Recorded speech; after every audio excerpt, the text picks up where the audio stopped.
This is Washington, D.C., and in the files of the Central Bureau, there is a story so strange in its implications that it defies ordinary classification.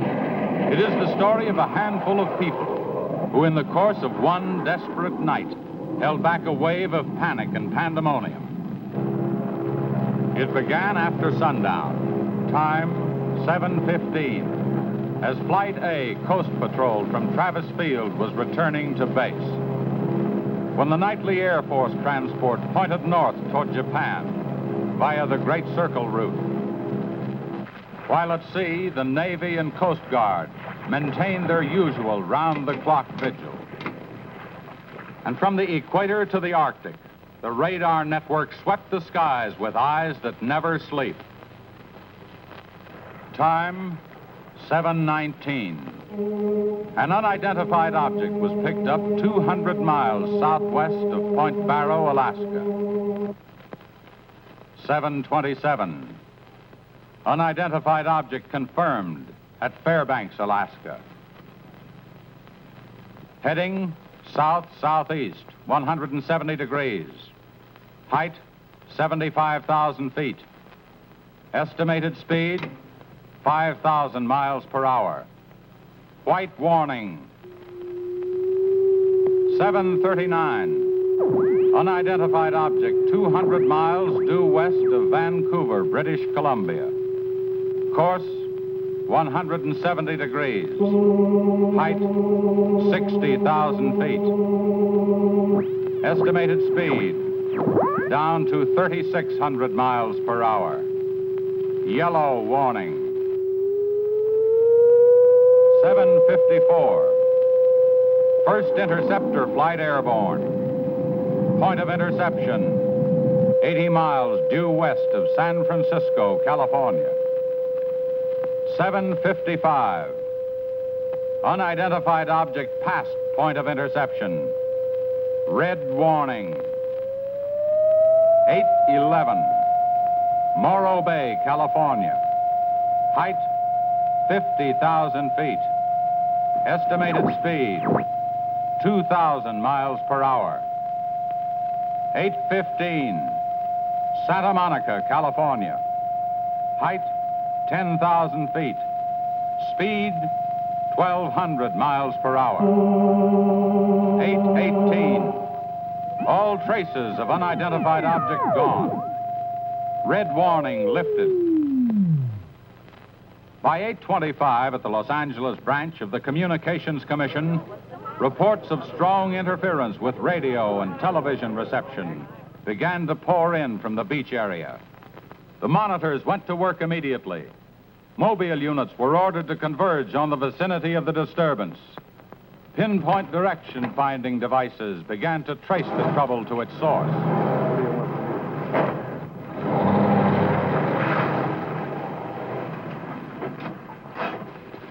This is Mobile 1, Hazen speaking. We're at Ocean and Beacon Way, interference strength 2, bearing 27 degrees. Over. Mobile 1 from center, roger. Over. Mobile Center from Mobile 7, over. Go ahead, Mobile 7. This is Mobile 7, with Pacific Center and Beach 4. Interference strength 3, bearing 39 degrees, over. This is Mobile Center, roger. Stand by. Mobile 1 and Mobile 7. For Mobile Center, point of interception estimated 3 miles north of surf. Repeat, 3 miles north of surf. Acknowledge. This is Mobile 7, roger. Mobile 1, roger. Mobile 7, roger, we're going out. Okay, Charlie, let's get moving.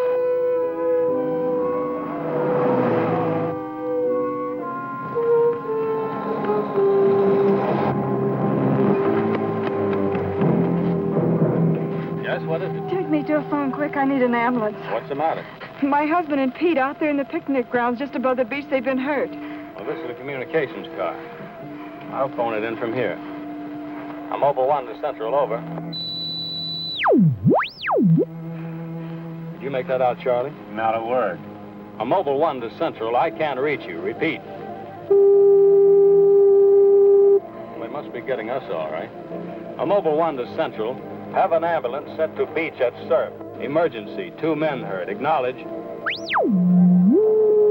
Roger and out. I'm sure they'll be here soon now.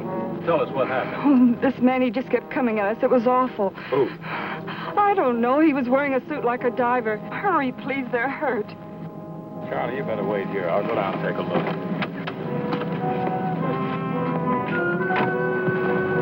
The young woman's hysteria became obvious as they reached the picnic grounds at the beach. There was no sign of the mysterious intruder, and little could be done for her husband and their friend until the ambulance arrived.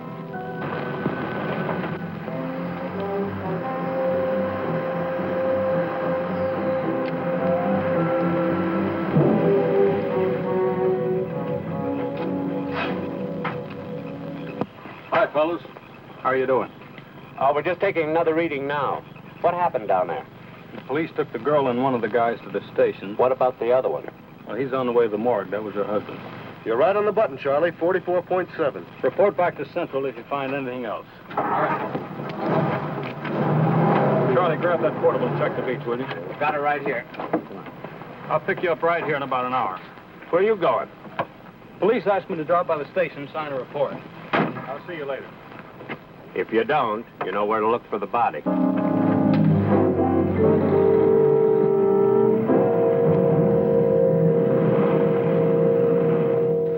Like I said, we were just starting to eat when we heard something tracking through the sand toward us.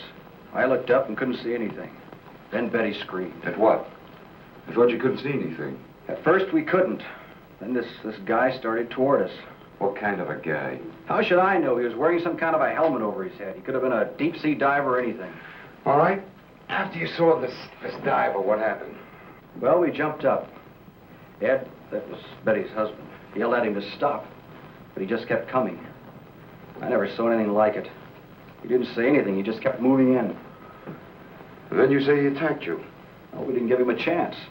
Ed grabbed a piece of wood and took a swing at him. That didn't stop him. He caught the end. That's all I remember. Just because a man's taking a walk is no reason to slug him. Besides, you don't look like a guy who frightens so easy. How would you feel if somebody with a crazy helmet with pipes sticking out of it came at you in the dark? And look, I know this sounds crazy, but there wasn't any head in that helmet. No head. No head at all. It's the truth. I think you need some coffee. I don't want anything. It's all the same to you, Lieutenant. I've got to pick up one of my men at the beach. Okay, thanks for coming down, Hazen. Hope I didn't put you out. No trouble. So long. You too. All right, let's start at the beginning. How well did you know the dead man? And his wife? Betty and I went to school together.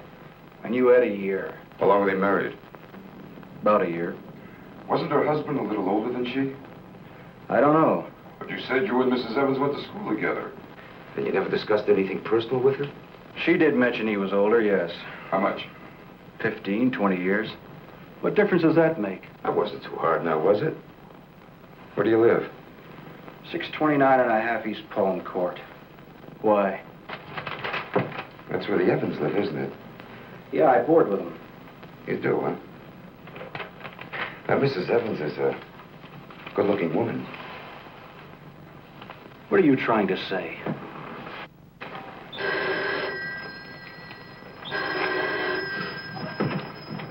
Lieutenant Bowers. Where? Yeah, I got it. I'll leave right away. Bit of a murder. Near the beach. Keep an eye on this guy until I get back. What are you? You'll stay right where you are. At least until Mrs. Evans feels well enough to talk. What do you want from her? Oh, I just want to see if your story checks with hers. After all, you went to school together, remember?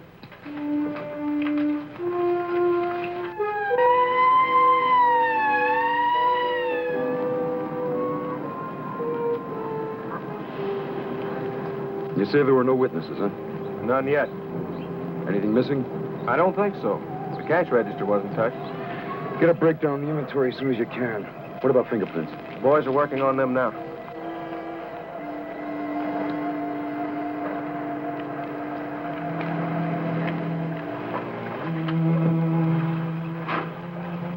I'm late. What kept you so long? The lieutenant asked me to hang around a while. Well, what's the score? It looks like one of those things. Pretty girl, older husband, young boarder. Kid claims some guy without a head knocked the old man off. You don't say. Anything else? Yeah, he had a diver's outfit with horns. No. He's going to have to do better than that. How are we doing? I took a reading about 10 minutes ago. The radiation is going out with the tide. What about the radio phone? It's working fine again. I just got a call from Central.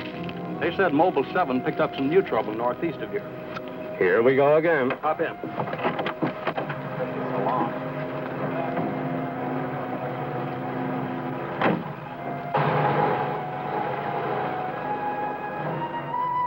Who reported this murder? There he is there. He lives next door. His name's George Nelson. Hey, Mr. Nelson. Yes, sir. Come here, will you? I'm Lieutenant Bowers, homicide. You found this body? That's right. He must have just locked up for the night when this happened. How do you know that? Well, he usually does around this time. What were you doing here? I was sitting home watching the fights on TV, and all of a sudden the thing started acting up. What has that got to do with it? Well, you don't know this set. You know, it wouldn't work at all when I came home to supper. Then all of a sudden it cleared up fine. So I thought, well, I'll get set to look at the fights again, and all of a sudden out it goes again. So I thought maybe the battery station down here was overcharging the circuit, and so I came down to take a look, that's all. Hey, don't you ever quit work? What's up this time? Another murder? What are you doing here, Hazen? Same as before. Still trying to track down that signal interference. Say, does that stuff work on TV, too? Well, it has been for hours. What'd I tell you? What's the matter? Seems to set one on the blink. Well, at least we know we're on the right track. How'd you make out with that boarder? He's still sticking to his story. The guy had no head. Well, I'll be seeing you. So long. Right. Come on, Charlie. Hey.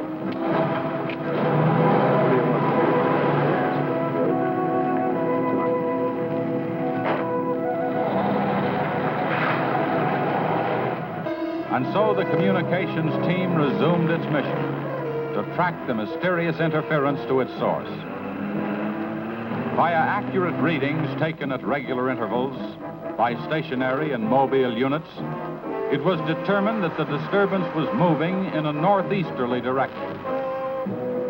By 10:34, Mobile Center had pinpointed the disturbance at the edge of the Huntington oil fields. Units 1 and 7 were instructed to close in.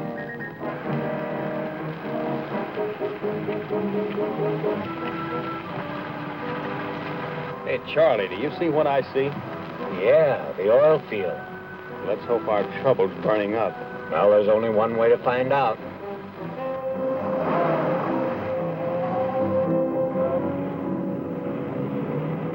Look, Sarge. 2 murders and an explosion in one precinct is big news. Now, come on, you can't pin it all on the young boarder. Or can you? Very funny. Yeah? I'm Hazen of the Communications Commission. Oh, the lieutenant's waiting for you. Thank you.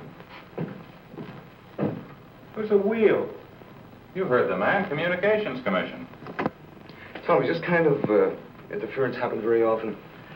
Never anything like this. It's on the move all the time. Means some harm with the transmitter in the car. It's not a transmitter. We don't get a definite disturbance, just interference. Then you have no idea of what it is, huh? Not yet. How are you making out? Not so good. You were here when I questioned that boy about the murder at the beach. Did you get anything more out of it? Yeah. Come on with me. You might want to see this.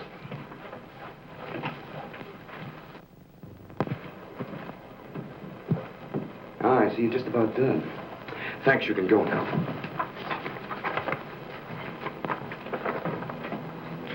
Are you sure this is what the man looks like? What do you say, Betty? Well, just about, only I think the tubes were a little lower down. And you still insist there was no head inside the helmet? I'm positive there wasn't. What about you? Well, it was dark. I couldn't swear to it. Thanks, that'll be all. You mean we can go now? Yeah, for the time being. Just stick close to home. I may want to see you again tomorrow. We'll be there. Come on, Betty. Kind of changed your mind about those two, haven't you? Yeah, I guess I have. Hey, Lou, bring in the old man, will you? Don't tell me you believe this story about this whatever it is. I know it sounds as phony as it ever did. But, sit down, will you please? You're the watchman at the Huntington oil fields? Oh, yes, sir. I've been with the company for over 22 years, sir. Yeah. Will you tell Mr. Hazen here exactly what happened? Well, sir, like I said before, I was just closing the gate for the night when I saw this fella coming up. I was never so scared in my life. Yes, go on. Well, it wasn't the man so much as the suit he was wearing. Well, he wouldn't stop when I hollered at him. He just pushed his way right in through the gate and walked right up to the tank. Now, you carry a gun? Did you try to stop him? Oh, well, he was much too close to the tank. I was afraid to shoot. So I thought I might call for help. And just as I got to the shack, the tank blew up. Oh, you should see the sight. Yeah, sir, can you give us a description of this man? How would you say he was dressed? Well, sir, like I said before, he wore a sort of pliers, not outfit, with a helmet attached to it. How tall was he? Oh, he was a giant of a man. And he had tubes sticking out of that thing, that helmet he wore. Can you tell us what his face looked like? Well, sir, though he got pretty close to me, I could swear the man had no face. Now, if you saw this man again, would you recognize him? I mean by his outfit. Oh, I'll never forget that sight if I live to be 100, sir. Would you say this is the man? Wait, sure, that's him. Thank you very much. You may go now. All right, sir. Thank you. Well, Hazen, what do you say now? Beats me. The descriptions check all right. This could be some kind of flying suit. High altitude equipment. Yeah, that's what I've been thinking. Well, how do you explain that stuff about the missing head? No, we can discount that. These people were frightened. It was night. Nobody really took a close look at it. I guess you're right. But whoever he is, that outfit doesn't look like one of ours. Of course, he could have been dropped by parachute. You mean sabotage? We're checking. I think we better wire a report to Washington, see what they say. Oh, you can use our teletype. I'll tip off the LA police to be on the lookout for something unusual. Hey, wait a minute. What about the press? Oh, I don't think they know too much now. We better keep it that way for a while at least, till we find out whether our friend is still around here. Well, if he is, I think we can find him for you. My hunch is that he's carrying something around that's causing all this disturbance, whether he knows it or not.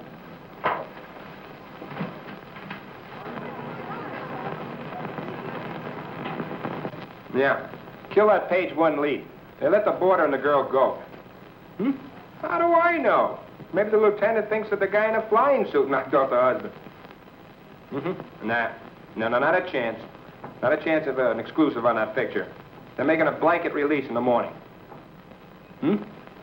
Oh, there's a guy from the Communications Commission in there now. Yeah, I'll call you back later if there's anything new. Okay.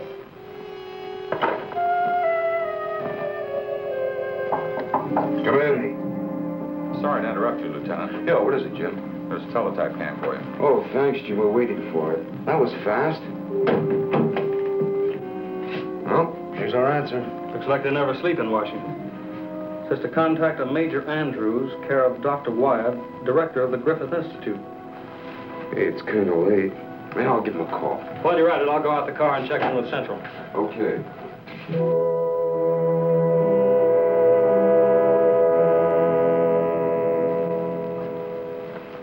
Well, that's the story up till now.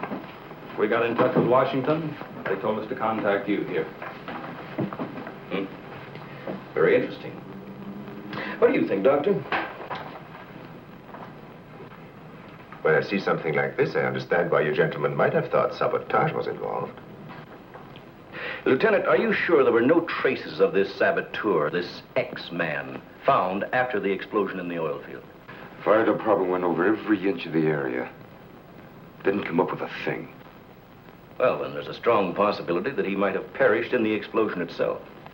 I doubt that. We're pretty well convinced this man is carrying something that's responsible for all the signal interference. According to the last report I got, there was a definite disturbance about 3 miles east of the oil fields, sometime after the explosion.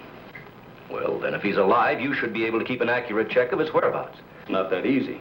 As a matter of fact, we lost contact about 3/4 of an hour ago. Maybe he realized you were trailing him and got rid of whatever he had that was causing the disturbance. In that case, there's nothing much my department can do to help you. And I guess it's up to us. Unless you have some suggestions. Well, let me think out loud for a minute. It might just be that what we've been talking about so far, and this phantom, as we'll call him, ties in with what the doctor and I have been discussing. That is very possible. I don't know whether you know it or not, but somewhere around 7:30 this evening, our radar networks picked up an unidentified object off Point Barrow, Alaska. They traced it clear down to Santa Monica before they lost it. Santa Monica? That's where we first picked up our radio interference. Yeah, right at the scene of the murder. Well, then, if all these things tally up, we've got some idea of how our man got here. You mean that he came in some plane? In that case, somebody would have seen it land and take off again. Or did it crash? No. No, we don't think it was a plane. No rocket or jet that has been built so far can attain the speeds of 5,000 miles an hour, particularly for such a great distance. And maybe we're on the wrong track altogether. Couldn't your unidentified object have been a meteor? They travel at a terrific speed. Yes, fast enough for most of them to burn themselves out the moment they hit the Earth's atmosphere. And did it occur to you that meteors are not very likely to travel horizontally, all the way from the North Pole to California? Well, if it wasn't a meteor, or a flying missile of some type, how do you figure this phantom ties in? We're not sure that he does. I don't care what you say, but it doesn't make sense to me. Anybody trained in sabotage would stay undercover. This guy's walking around in a monkey suit, killing people. Excuse me, Dr. Wyatt. Is there a Lieutenant Bowers in here? Oh, yes. What is it, miss? There's a Mr. Wakeman from the Chronicle here to see you. Wakeman here? Now, what does he want? Well, there's only one way to find out. Before you go, Lieutenant, I don't believe you have met my assistant, Barbara Randall. Well, hello. Hello. It's Mrs. Randall, Lieutenant. I'll be right back. Barbara, you know the Major? Of course. And this is Mr. The Communications Commission. How do you do? Well, I see you are working a little later tonight than usual. Yes, my husband's teaching a late class, and he won't be able to pick me up for a while. Besides, I had some work to do in the lab. Well, at least you'll have lots of company. All right. So I shouldn't have come up here. But I gotta get your angle on this Beach murder. And your whole department is shut up. Look, Wakeman, will you stop bothering me? There's nothing to say. If you got an exclusive story from that Evans Damon or Border, then you know as much as I do. Yeah, but that still doesn't explain anything about the guy without a head. Come on. Who is he? Your guess is as good as mine. You mean you let those two kids go without knowing that? I don't buy it. Well, I did. Well, then you must have an awful good reason. I bet you're trying to tie it in with that other murder. All right, Lieutenant. Don't tell me. I'll get my story somehow. Oh, if you want to know how things turn out, read the Chronicle in the morning. That's right. Now get in touch with Charlie in Mobile 1 and have him call for me here. Okay, honey. Well, did you come up with anything? No, we're just briefing Barbara here. It's just amazing the way you've been able to put these things together. Don't kid yourself, Mrs. Randall. It seems the press knows as much about it as we do. Well, let's hope they don't come to the same conclusions. A few lurid headlines, and every fool in the country will be seeing phantoms in spacesuits and men from Mars all over the place. Yes, I can imagine. And mass hysteria is difficult to check once it gets started. That's why we've got to move fast. Well, from the looks of things, I guess it's up to me. I'll be in touch with you as soon as I hear anything. See you. By 12:30 a.m., the dragnet was in operation. Mobile units patrolled the streets and countryside. They covered an area 35 miles square. Special and sensitive equipment was prepared for action. Everyone on the job was ready to move on the first signal from the Communications Commission. Monitor Corona to Mobile Center, strength 4, Brickyard at 160th, moving toward oil fields. Contact your units. Over and out. Units 1 and 7 from Mobile Center. Units 1 and 7 from Mobile Center. Strength 4, interference at 160th in the oil field. Moving due east. Close in. Repeating, strength 4, interference at 160th in the oil field. Close in.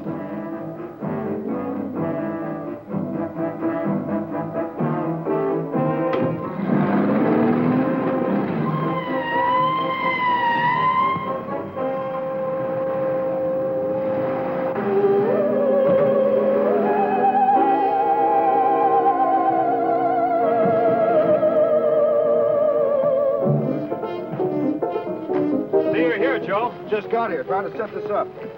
What gives, Hazen? It's in this area, all right. I brought the Geiger counter. Thank you, Doctor. Why don't walk over those oil fields? Well, it doesn't register as far as the oil field. I think we'll do better if we split up, man. Right, Lieutenant. You two go that way. Lieutenant, out here. Vince, Joe, you follow him. Come on, Doctor. And you? Oh, forget it.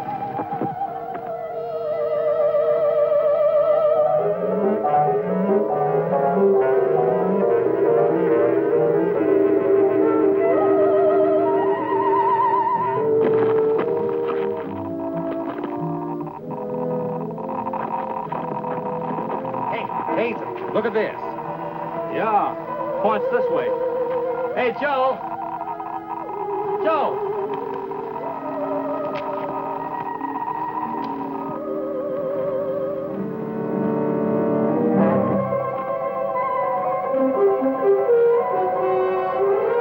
Hazen. Hey, Hazen. 603. Going strong. That's it, Doctor.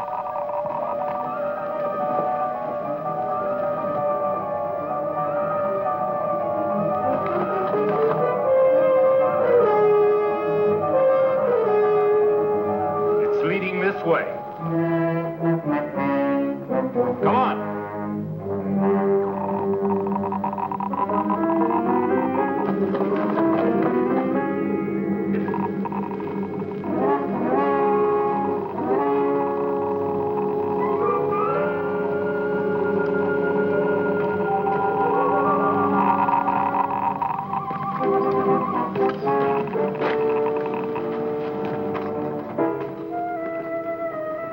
It's this way. Come on.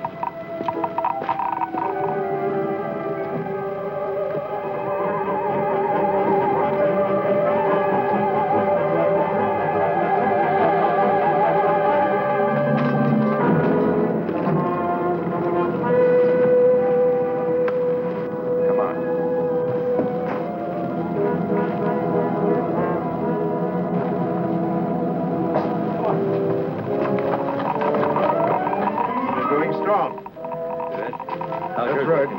Checks with me. Sure does. He's here. We saw him. There he goes. Come on.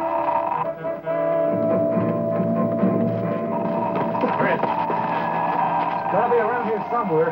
Yeah, we gotta get on the roof. Vince, go get a ladder. Look out! Let's cut him off. Come on. Around here.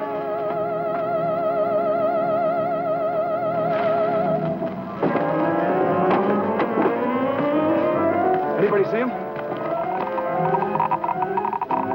There he is!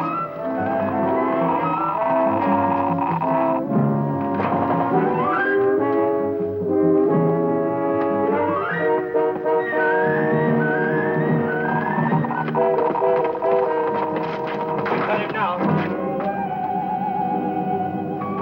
We'll give you 10 seconds to come out of there, starting now. 1, 2, 3, 4, 5, 6, 7, 8, 9, 10. We're going in. A couple of you guys cover the door. Come on.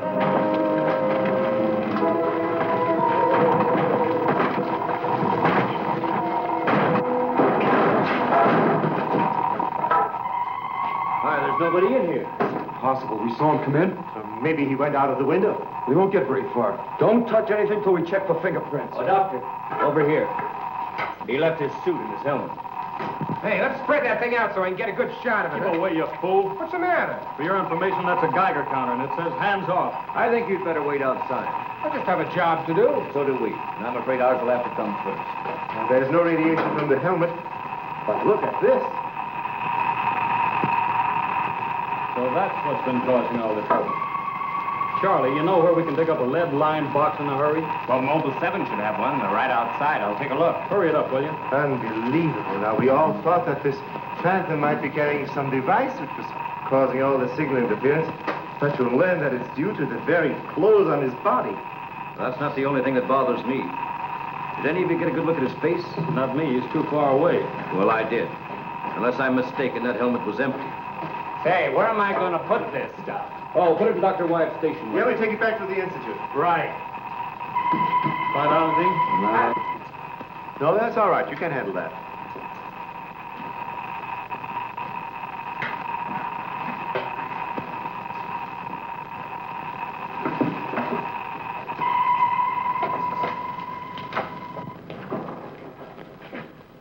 Any luck?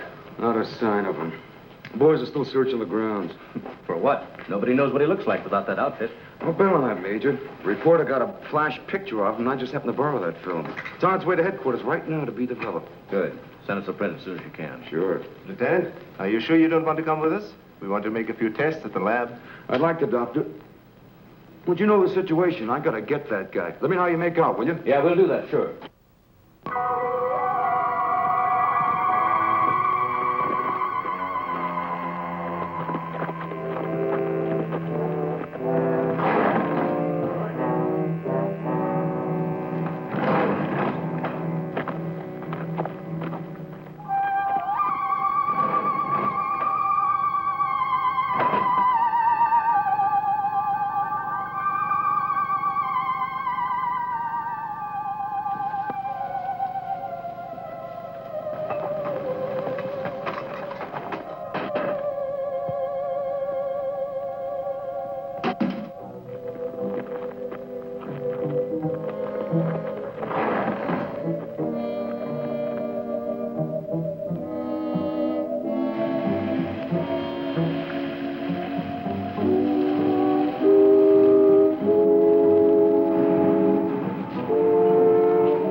We were just on our way home and we saw you drive in. Good evening, Barbara. Hello, Bill. I see we got here just in time. Anything new? Lots of excitement, but that's all. Major, you know Barbara's husband? Oh, of course. How are you? How are you? Yeah, it's a nice-looking dog you've got there. What's his name? His name? Venus. Say, Bill, I hate to ask this, but something important has come up, and I wonder, can we borrow Barbara for about an hour or so? I suppose so. Of course. Darling, why don't you go and do the shopping? Here's the list. The market's open all evening. I may as well. See you later, darling. I'll take the dog and tie her up. Thank you, Bill. Good night. Good night. I'll give you a hand with it. Oh, thanks, Doc. Easy now. Look out for your fingers. All right. Look out now. Don't drop it. Venus, come back here! Venus, come back here!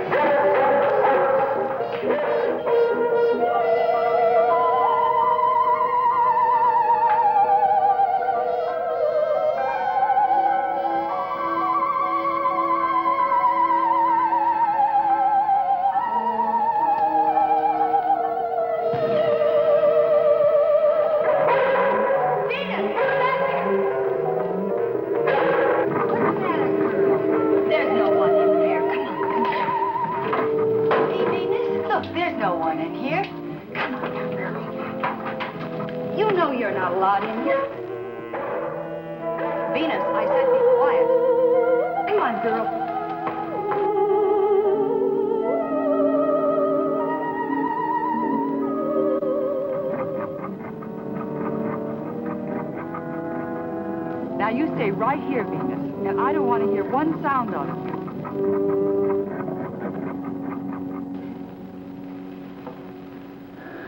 You were right, Doctor. There are no fingerprints anywhere. What's all this? Hey, don't touch anything. You better put some gloves on. Our friend, Mr. X, left this suit at the oil refinery. You mean you were that close to him and you didn't catch him? I'm afraid so. That's up to the police now. Hand me those shears. I want to cut up this material to work with it.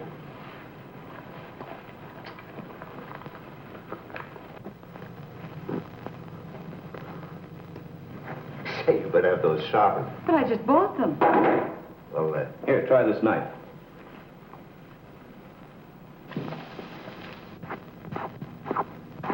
that still won't cut. Let me try.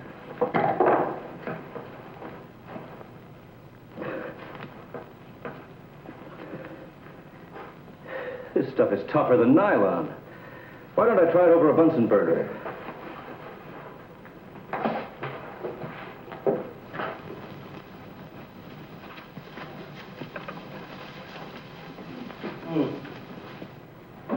Hey, doesn't burn either.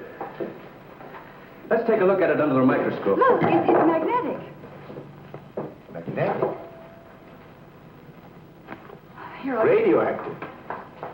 And apparently indestructible. Thank you.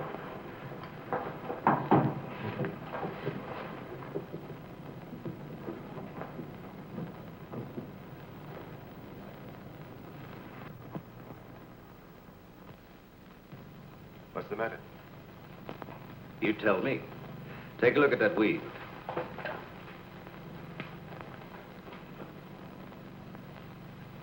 What weed?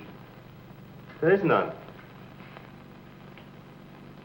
This material is one solid mass. May I see it?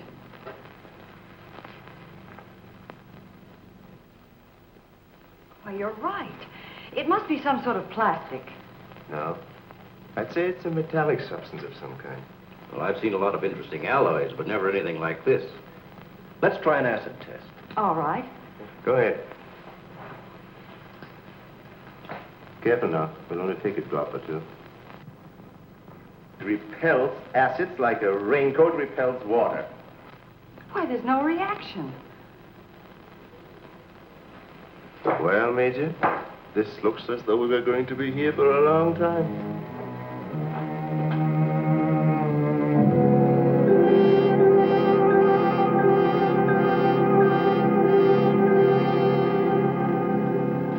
Now we have it. The helmet is not radioactive. The suit is. There is no doubt. This spacesuit is conditioned to function above 63,000 feet, where human blood would boil, resulting in the body expanding to twice its size. And death, of course. I know. And it must withstand pressure and counterpressure. Also, it must be so supercharged it can function in thin atmosphere.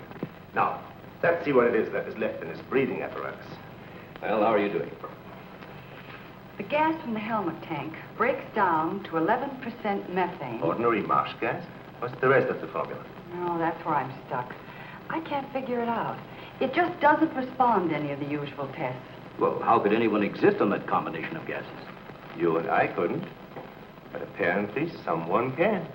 Oh, Doctor, are you trying to say that our X-Man doesn't breathe oxygen and hasn't the metabolism of a normal human? I really don't know. From what we've seen, he has some physical characteristics which make him appear human. But added to them is this fabulous radioactivity that none of us could stand. I am puzzled.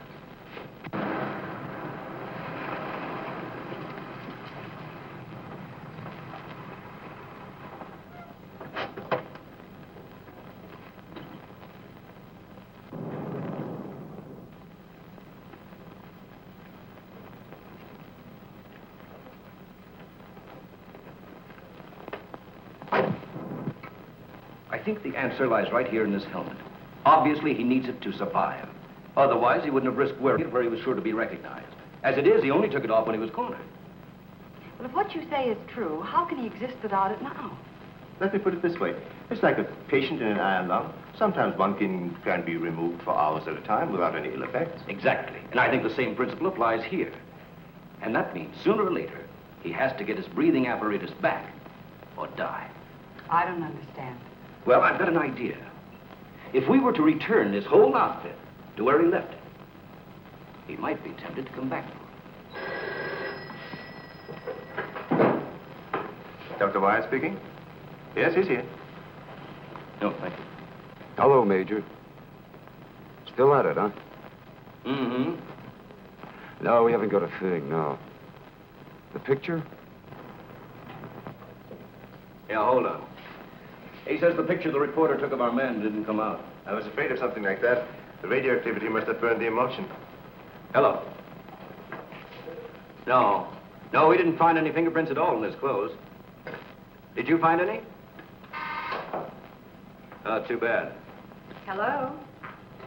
Will you wait there, please? We don't know what to make of this either. Have you heard from the communication boys yet? Well, let's hope they turn up with something. Major, excuse me. Hold on a second. Yes? It's Mr. Wakeman of the Chronicle. He insists upon seeing you. He does? Where is he? I told him to wait in the lobby. Good. Hello? And it's our friend from the press is here.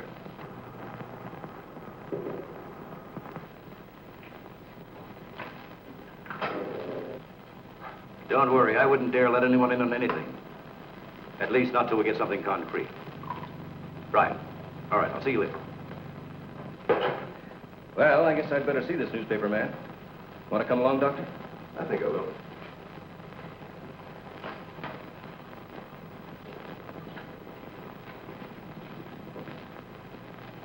Oh, hello. Remember me? Certainly, yes. A nice lot of gadgets you got here. We think so. What's on your mind? Well, I was wondering if you might let me take a couple of pictures of that suit you brought up here. I'm sorry, we can't do that. Oh. Well, now, look, I got a wonderful picture of the guy running in the shack, and the lieutenant stuck his nose in my business, and what do I get? A blank.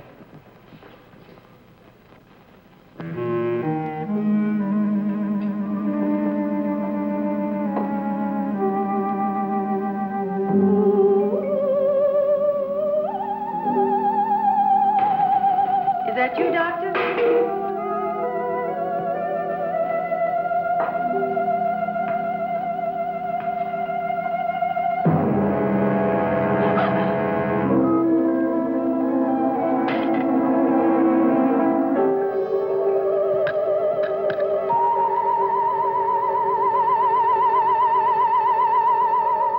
Well, you must have some lead on this guy, otherwise you wouldn't have brought that suit up here. Well, let's just say we were curious.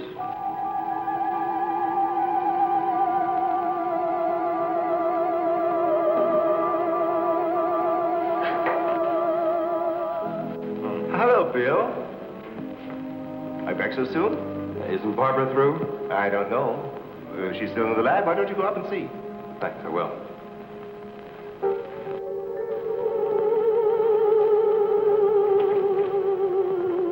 Barbara? Barbara, are you in there? Bill, listen to me. I'm not alone. Someone is in here with me. I can't see him. He locked the door and has the key. I'll break the door down. No, Bill, don't, please. You better get help. You mean I've come all the way up here for nothing? I'm afraid so. Good night. Yes. Good night, Mr. Wakeman. Good night.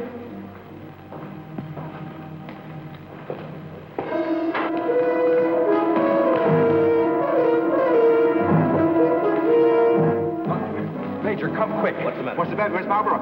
In the lab. The door's locked and there's someone in there with her.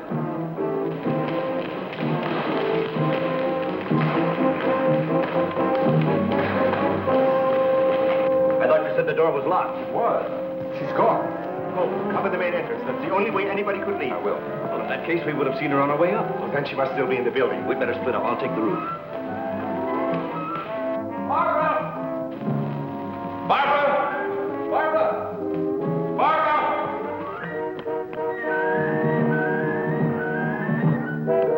Barbara! Barbara! Where are you? Barbara!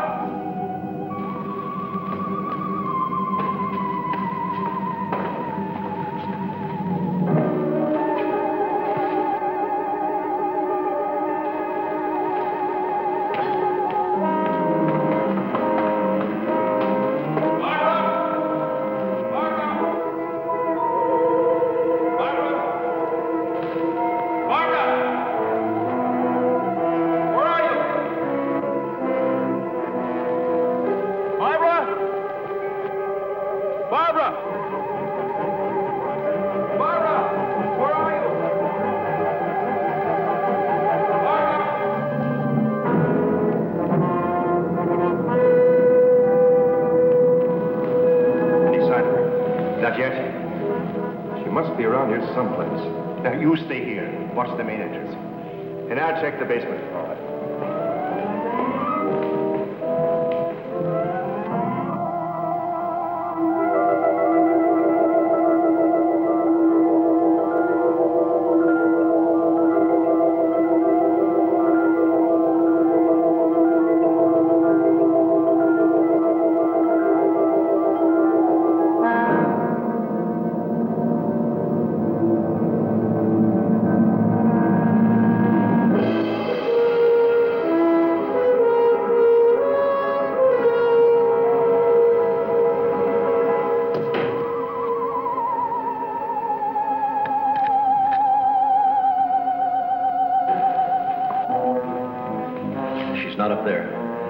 the doctor? He went down to the basement. Here he comes. You didn't find her? No. I'd better call the police. But there's no telling what could happen to her in the meantime. Now, take it easy. We're doing the best we can.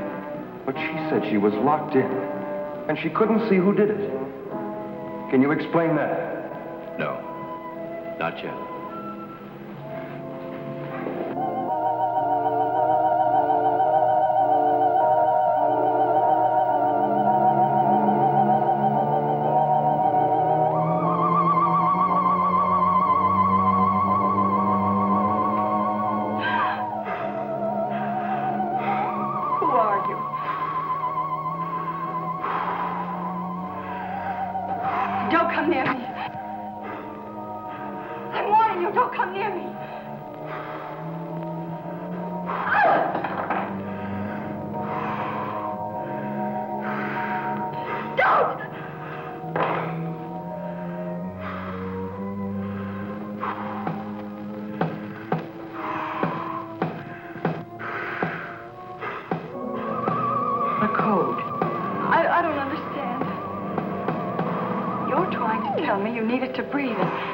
Much left in the tank. 1, 1, 2, 1, 1, 2, 3.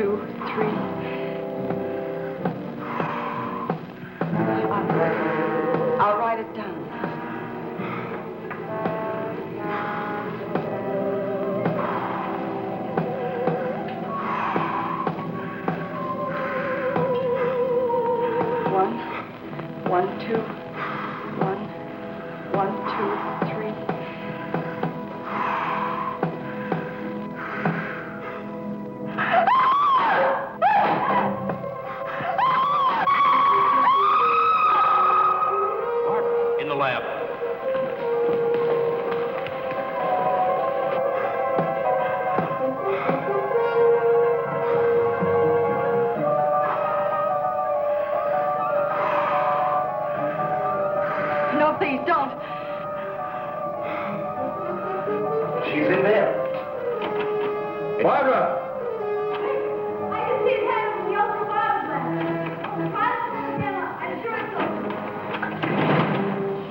I didn't know what to do. Come here, quick!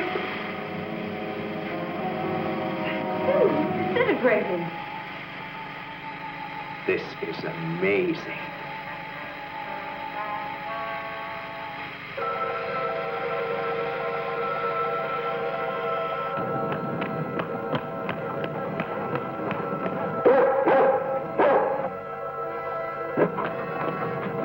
Now, quiet down, Venus, quiet down. Down.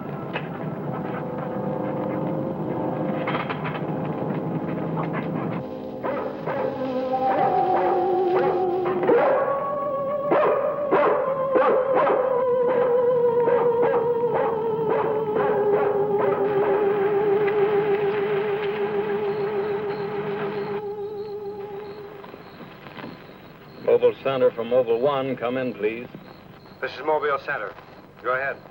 Get hold of Major Andrews or Dr. Wyatt at the Institute. I want to talk to either one of them. I will do. Stand by, Mobile 1. Dr. Wyatt speaking. Oh, yes, Mr. Hazen. Yes, we're still at it. Lots and lots of excitement, but nothing definite yet. Have you anything to say? The trouble seems to be just about gone. We get a flash in the direction of the observatory once in a while, but I figure that's because of the outfit you're testing. Yes. Lieutenant Bowers ought to be here any minute. Of course. How long will it take you to get up here? Good. See you then.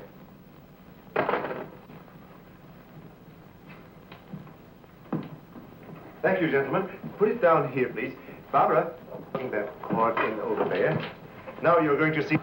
I have to resort to ultraviolet light in order to show you what little there is left of the spacesuit. As you can see, it has reduced itself to this liquid, and it is in an evaporating stage. The helmet is in the lab and still intact.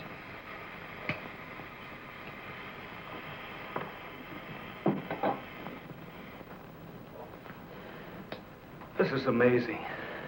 All the radiation in this suit would, well, it'd be fatal to a normal human being wearing it. Of course. And furthermore, our respiratory system could never assimilate gases such as we have found in that breathing device. Well, then we have to assume our so-called X-Man carried his own atmosphere with him. Excuse me. But as a matter of curiosity, why do we refer to this thing as a him? I thought it was invisible. Under normal conditions, yes.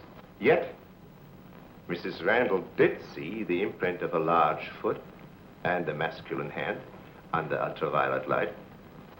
How do you explain that?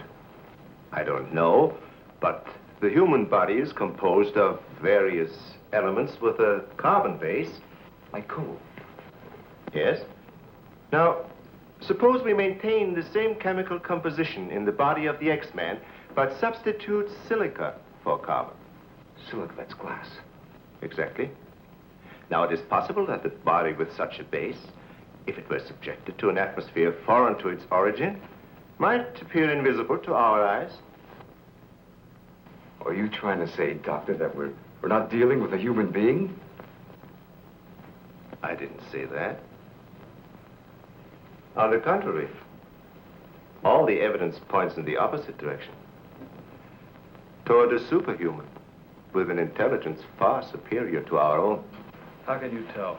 First of all, Mrs. Randall saw that he has a hand with digits like our own fingers and a thumb opposing. That alone is a sign of intelligence. And he comes from a civilization that has developed adequate space transportation to enable him to travel to Earth. We have nothing yet that can reach even another planet in our own solar system. That could account for the unidentified objects picked up by radar a few hours ago. My theory is that the spaceship, or whatever it was that he came in, operated on the principle of magnetic rather than atomic propulsion, and that somewhere in the outer limits met with a condition where the Earth's gravity pulled it down and it fell into the ocean, and that he managed to save his life and reach shore. You really can pick up any type of communications interference, no matter how weak the signal may be. Sure thing. We were on his trail from the minute he left the beach. I never knew you carried such sensitive instruments in your car.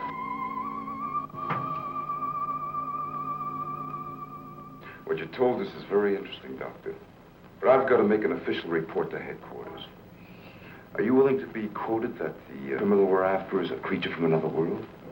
All I can say is, we know that our Earth is not the only planet capable of sustaining life in one form or another. You can quote that. All I've got to go by is some footprints in a hand. That isn't much. No fingerprints, no description, no nothing. And we're after a killer. Has it occurred to you that our X-Man has no apparent motivation for his acts, and might therefore not be an intentional criminal at all? You have a point there. Hey, wait a minute. Come to think of it, the young boarder we suspected, he did say that the girl's husband threw the first punch. So? So that could have been enough to provoke the strange creature. And the same could have happened at the second murder. Sure. But what about the fire in the oil fields? Evidently, our man sensed the presence of some gases, which he thought might be utilized in his breathing apparatus. Yeah, that could account for his presence at the oil refineries, where something went wrong, causing the explosion. Too bad he got wise to us and took off his uniform, or we'd have been able to catch up with him by now.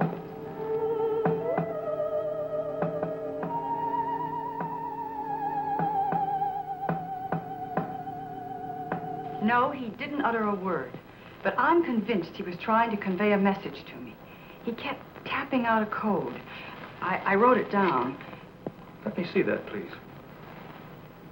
Doesn't make sense. Well, it may be based on some mathematical system we know nothing about. But he was trying to tell us something. Why did he run away?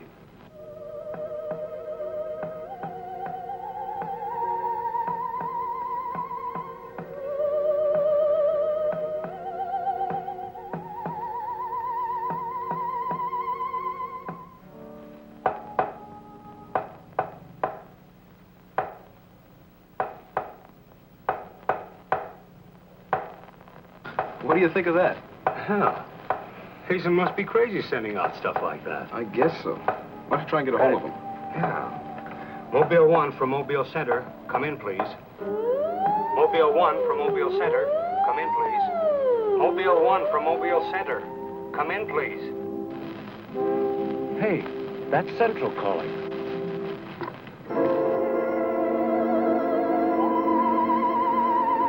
You better stay here by the car. I'll go tell Hazen. Yes, Colonel Powell.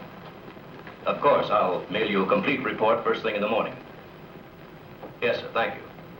Oh, and I'm awfully sorry to disturb you so late at night. Right, good night, sir. He's around here, this invisible guy. He was in the car. How do you know? I was talking to Randall outside when I heard Central calling. Before I could get over to answer, I saw the door open and shut by itself. He's desperate. For all we know, he could be trying to send a distress signal to his home base, wherever that is. Well, let's hope he doesn't get through. We've got enough problems with just one of those guys. Well, at least we know he's surrounded the vicinity, and it's obvious what keeps him around.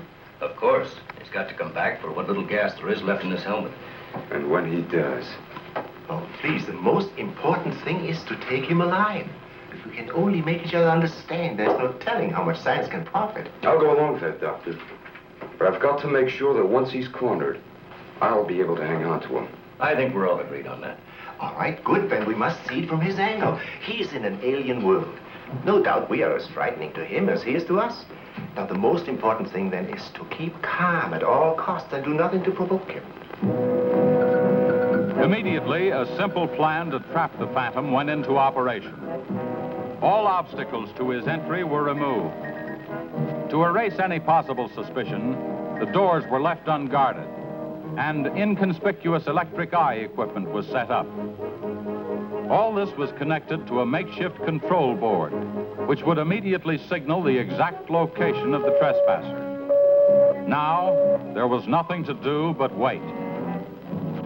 The one road leading to the Institute was blocked off to make certain no outsider would upset the plans or interfere in any way. What's the big idea? Sorry, nobody's allowed through here. Who says so? Lieutenant Bauer's orders. Oh, is he up there? He might be. Well, you get word to him that Joe Wakeman of the Chronicle is here. Sorry, Bud, I can't leave. Oh, what about them over there? Hey, you over there. Me? Yeah. Aren't you the guy from the communications outfit? Didn't I see you down at the oil fields a couple hours ago? What of it? You got anything to do with this? Well, you'll have to ask Lieutenant Bowers about that. How can I if he won't see me? That's a good question.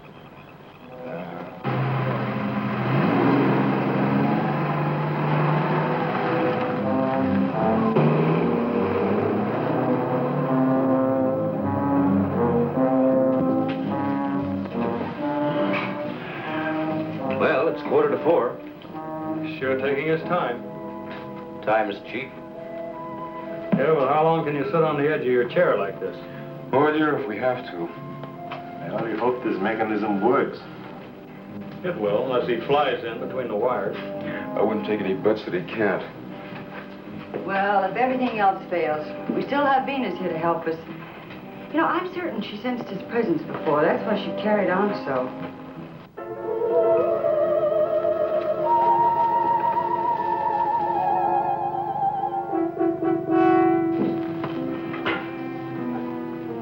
What's the matter, Lieutenant? Is this thing getting you?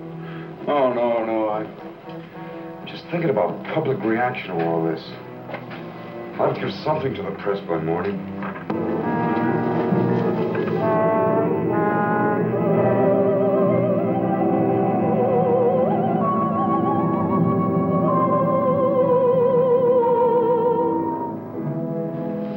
know, ever since I was a kid, I wanted to be a pilot. Then after I got my wings and had 75 missions, I thought I'd seen everything. Now, after all this, I know I haven't seen anything. He's here. The back entrance. Let's head him off. Remember, now, take it easy. Don't crash.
Trying to do? Well, it's the reporter. Yeah, it sure is. What's going on around here? You guys crazy?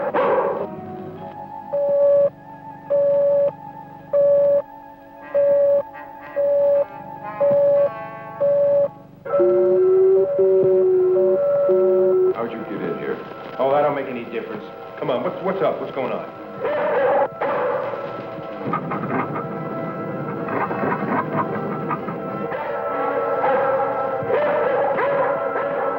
Lieutenant, you better tell him. I'll reset the wires.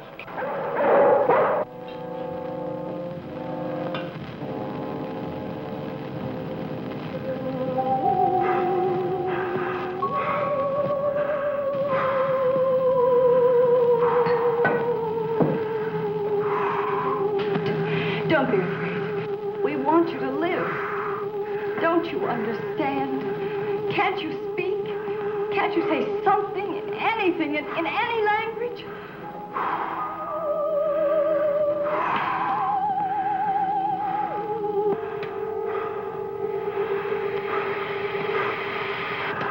Listen, everybody. He's in the lab with me now. He's in the lab with me now. Venus, be quiet. The door is unlocked. Hurry, he's having trouble breathing. I don't think he can last much longer. And please, don't let Venus get at him. And walk in quietly. Quiet, Venus.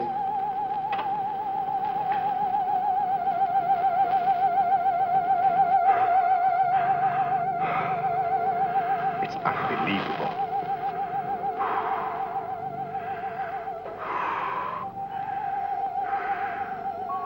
You see, there's nothing to be afraid of. Nobody wants to hurt you. I've tried to reason with him. I feel he understands, but he can't speak. Wait a minute, I'll try his code. I think I remember it right.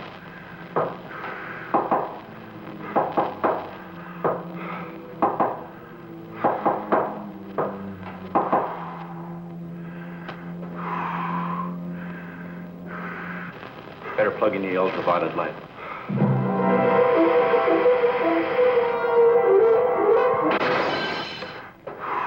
Oh, you scared him.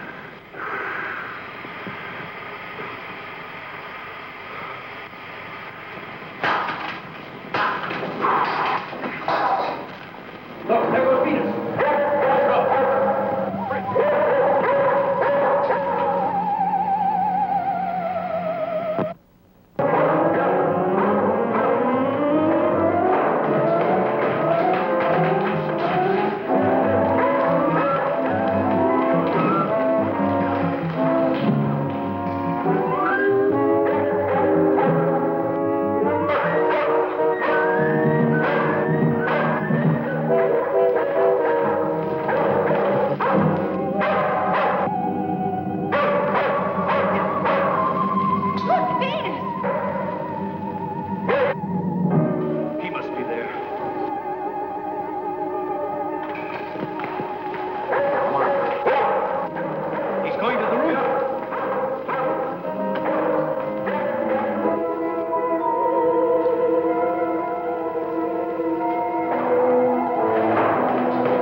go up the ladder. Take this. I'm going after you.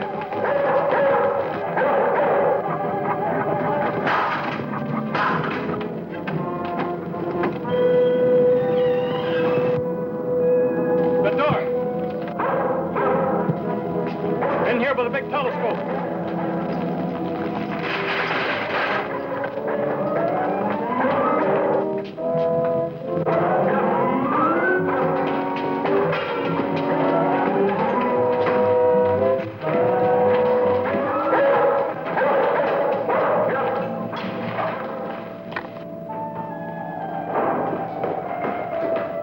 Close the dome.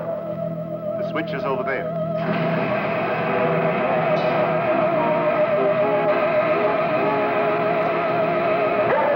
Smoke senses something. Quiet, Venus.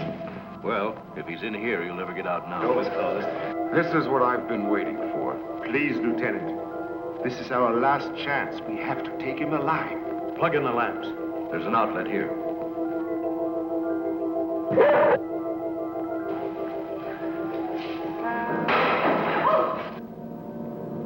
He must be up there.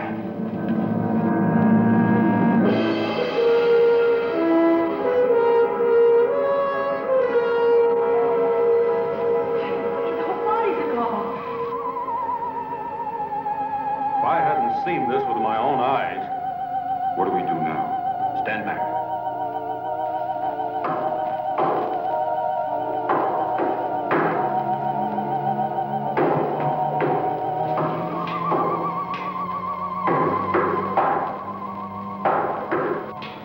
Amazing.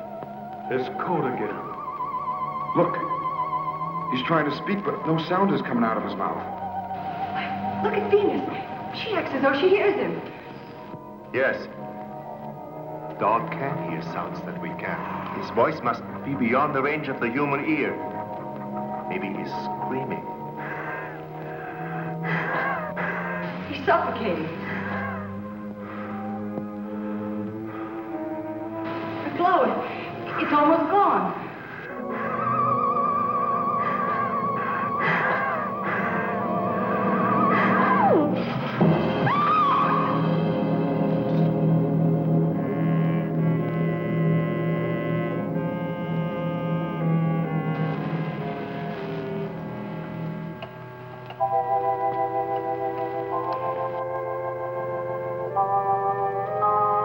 We won't need these lights anymore. In death, he has become visible as a normal body.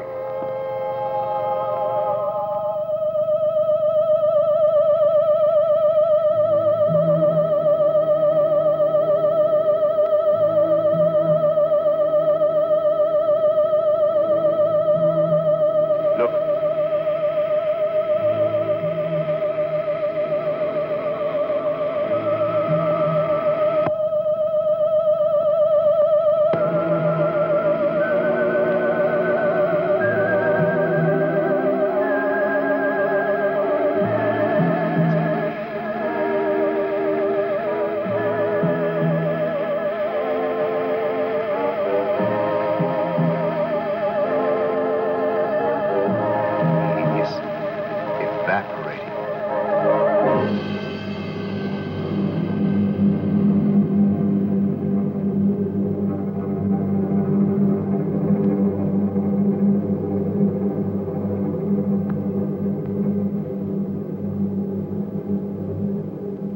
So he came here, wherever from, and right before our eyes, his body went through the final phases of life.